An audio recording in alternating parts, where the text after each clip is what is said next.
দীর্ঘ ১৬ বছর যাবৎ বিএনপি অপেক্ষা করছিল রাষ্ট্র ক্ষমতায় যাওয়ার। জেল হয়েছে, হামলা হয়েছে, মামলারও শিকার হয়েছেন বিএনপির অনেক নিরীহ নেতাকর্মী।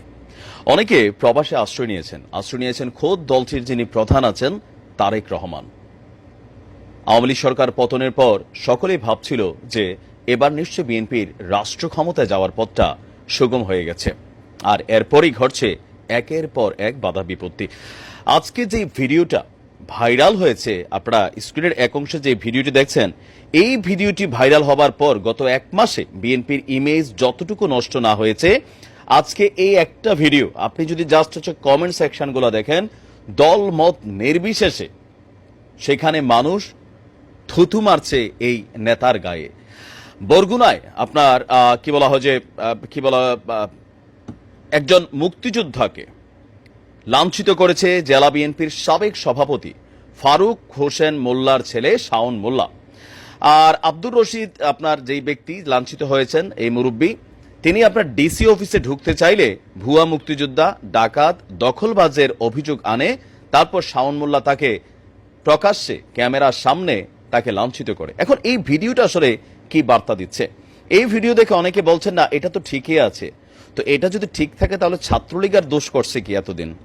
আপনার যদি মনে হয় যে এটা ঠিক আছে, এত বয়স্ক একজন মুরব্বী মানুষ, তিনি যদি কোনো অন্যায় করে থাকেন তার বিরুদ্ধে আইনি ব্যবস্থা নেন। কিন্তু প্রকাশ্যে এরকম একজন মুরব্বীকে মারার পরে যারা কমেন্ট সেকশনে ঠিক আছে, আপনার আব্বারে কালকে যদি এরকম রাস্তাঘাটে ধইরা কেউ থাপড়াইয়া দেয়, তখন আপনার কি মনে হবে যে ঠিক আছে? বা আওয়ামী লীগের সময় আপনার আব্বা যদি এরকম থাপ্পড় টাপ্পড় খাইয়া থাকে, তা আপনার তখন কেন মনে হয় না যে ঠিকই আছে, এর আগে তো বিএনপি এটাই করে গেছে? এই একটা ভিডিও এনাফ বিএনপিকে ধ্বংস করার জন্য। আমি আমার প্রত্যেকটা ভিডিওতে বলছি যে তারেক রহমান চাচ্ছেন, মির্জা ফখরুল ইসলামরা চাচ্ছেন, রিজভী সাহেব সরাসরি বক্তব্য দিয়েছেন যে কোনো নিরপরাধ মানুষ আওয়ামী লীগ করছে ফ্যাক্ট না, কোনো নিরপরাধ মানুষকে যেন হয়রানি করা না হয়। আবার গতকালকে আরো বেশ কিছু ঘটনা ঘটেছে সারা বাংলাদেশে। তো এগুলোর পর অনেকে বলছেন যে না, এগুলো আসলে ছাত্রলীগের পোলাপাইনি বিএনপির নাম দিয়ে ঘটনা ঘটায়। ঠিক একই সুর কয়েক মাস আগে, 1-1.5 মাস আগে আওয়ামী লীগ বলতো, যখনই যেখানে কোনো ঘটনা হইতো পরে বলতো যে এই ছেলেটা ছাত্র দলের, অথবা হালকা দাড়ি থাকলে সে শিবিরের কর্মী, এটা ছাত্রলীগের বা যুবলীগের কোনো কর্মী না, এটা বিএনপি জামাতের কর্মকাণ্ড। ঠিক একই বক্তব্য আজকে ঘুরা ফিরে আমরা যারা বিএনপি দলগুলোর সাথে জড়িত আছি, তারা আমরা ঠিক একই ধরনের চামচামে শুরু করে দিছি। আমাদের নফসের মধ্যে এই কিলাকিলির একটা মেন্টালিটি আছে। এখন আপনার কি মনে হয় যে ভিপিনুর এতদিন খুব ভালোবাসতেন, এখন যখন ভিপিনুর বিএনপির এসব কর্মকাণ্ড নিয়ে সমালোচনা করে ভিপিনুরের দালাল মনে হয়, তাই না? এখন দেখেন ভিপিনুর এত বছর আওয়ামী লীগের যেই ভাষায় গালাগালি করছে, প্রধানমন্ত্রীর যেই ভাষায় গালাগালি করতো, এরপরে ভিপিনুর কিন্তু এই ধরনের কেলানি খায় নাই, বা এতটা রাফলি তার সাথে অ্যাক্টিভিটিস হয় না যতটা হওয়ার সুযোগ ছিল। প্রশাসন এতটা শক্ত হয় নাই।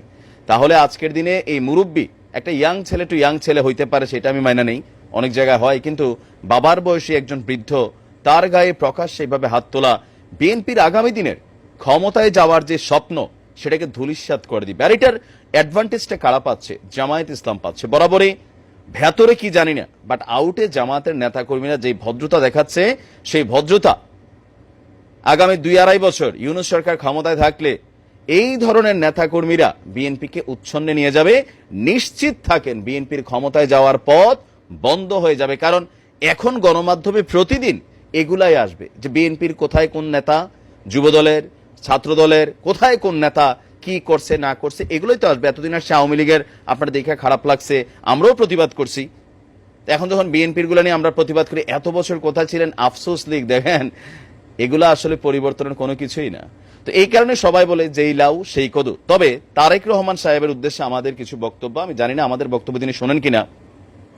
এই ঘটনাগুলোতে তাৎক্ষণিকভাবে আপনার বরগুনার যে বিএনপির সভাপতি আছেন, তার নেতৃত্বে একটা মামলা করা উচিত। তাকে অতি দ্রুত তাকে স্থানীয় বিএনপির নেতাকর্মীরা তাকে খুঁজে বের করে গণধোলাই দিয়া তাকে আইনের হাতে সোপর্দ করতে হবে, যদি আপনারা আপনাদের ইমেজ রক্ষা করতে চান। কারণ আগেও ঠিক একই ঘটনা হইতো, দল সেটাকে সেভ করে দিত, বলতো এরা ছাত্রলীগের না, এরা বিএনপি অথবা জামাতের। আজকে যদি একই ঘটনা বিএনপি থেকে করা হয় তাহলে কিন্তু পার্থক্য থাকবে না। এই মুহূর্তে বিএনপি এই ঘটনাটাকে রিকভার করার জন্য বা পরিষ্কার ইমেজে ফেরার জন্য এই শাওন মোল্লাকে স্থানীয় বরগুনাবাসী গণধোলাই দিয়া তাকে আইনের হাতে সোপর্দ করেন। এই ধরনের দুই একটা ঘটনায় এনাফ যে বিএনপি ক্ষমতায় গেলে কি করবে। মানুষ এমনিই ভাবতেছে প্রত্যেকটা এলাকায় টুকিটাকি এই যে টোকাই টাইপের এই ধরনের কিছু ছেলে পেলে আছে, এরা কিন্তু অলরেডি শুরু করে দিছে। ভাই, আমার এলাকা তো শুরু হয়েছে। এগুলা কিন্তু যার যার এলাকার খবরটা শেষে জানতেছেন। আবার এখন কথা বলতে গেলে এই যে কমেন্টে আক্রমণ করেন, অথবা যারা বলে যে আলহামদুলিল্লাহ আপনি কি উস্কাচ্ছেন, তাহলে তো আওয়ামী লীগ যখন ক্ষমতায় ছিল তাদের বিরুদ্ধে কথাগুলো আপনারা থাপড়াইছে, মারছে, অপরাধটা কি করছে আমি বুঝিনি। আজকে যদি এটা সঠিক হয় তাহলে এত বছর আওয়ামী লীগ যুবলীগ যা করছে সব হালাল। আপনি কেন তখন প্রতিবাদ করছেন, কেন বলছেন যে স্বৈরাচার স্বৈরাচার? দল সেটাকে প্রটেস্ট করছে এই জন্যই তো। এই ধরনের ঘটনাগুলো কোনোভাবেই মেনে নেওয়া যায় না। বিএনপির ভালোর জন্য বলছি, আপনারা এই বিষয়গুলোকে কন্ট্রোল করেন, দৃষ্টান্তমূলক শাস্তিতে নিয়ে যান। সারা বাংলাদেশে প্রতিদিন এই ঘটনাগুলো বাড়ছে একটার পর একটা। আইন কারোরই নিজের হাতে তুলে নেওয়ার সুযোগ নেই। আজকে হিরো আলমের সাথে যেটা হয়েছে সেটাও কিন্তু অন্যায় হয়েছে। একই ঘটনা আরাফাতের সময় এটা হয়েছিল, এটা আন্তর্জাতিক অঙ্গনে চলে গেছে, কারণ বিএনপি সেটাকে আন্তর্জাতিক অঙ্গনে নিতে সাহায্য করেছে। আজকে মুশফিক ফজল আনসারীকে এই বিষয়টা নিয়ে মার্কিন পররাষ্ট্র মন্ত্রণালয়ে তিনি বক্তব্য দিবেন না। বিএনপির ইমেজ নষ্ট হবে। তখন কেন দিচ্ছেন?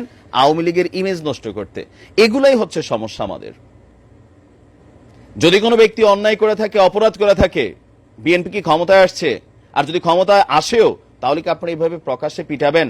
তো এরপরে আপনি ক্ষমতার থেকে গেলে আপনার গোষ্ঠী সহ উদ্ধার আওয়ামী লীগ করছে বা অতীতে করছে, তাহলে করবে। এগুলোই তো খেলার ভিতরে পড়ে থাকতে হবে। তাহলে বাংলাদেশে পরিবর্তন হবে কবে? কিসের পরিবর্তন আমরা চাচ্ছি? এই ঘটনাটা কোনোভাবেই আমি বিশ্বাস করি বিএনপির করেন বা জামাত করেন সজ্জন ব্যক্তি এটাকে মেনে নিতে পারে না।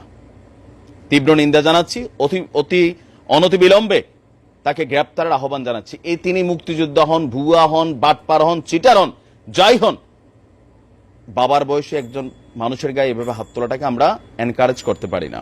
নিশ্চয়ই তারেক জিয়া এটার ব্যবস্থা নেবেন, নয়তো বিএনপির ক্ষমতায় যাওয়ার চিন্তা বন্ধ হয়ে যাবে। ভালো থাকুন। আসসালামু আলাইকুম।